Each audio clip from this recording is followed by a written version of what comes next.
ওরে দরকার নাই, ও নিজেই সব পারে, নিজেই একা একা অস্থির। ও আর একজন ঘুমন্ত প্রাণী ঘুমায়, আর ও ওরকম দুষ্টুমি কইরাই যায়। এরা দুজন যমজ। এরা কত সুন্দর নিজের মায়ের সাথে ঘুমাইতেছে, কিন্তু ও অস্থির, ও কিছু না কিছু নিয়ে অস্থির।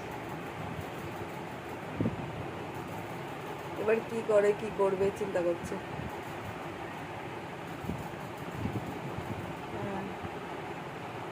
ওর ভাবনার মধ্যে সবসময় একটা অস্বস্তি ভাব, স্থিরভাবে ভাবাই যায় না ওর জন্য।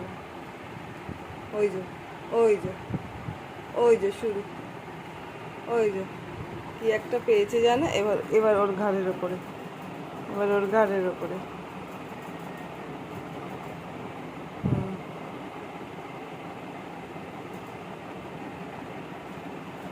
ও ঘুমাচ্ছিল, ওকে তুলে দিল।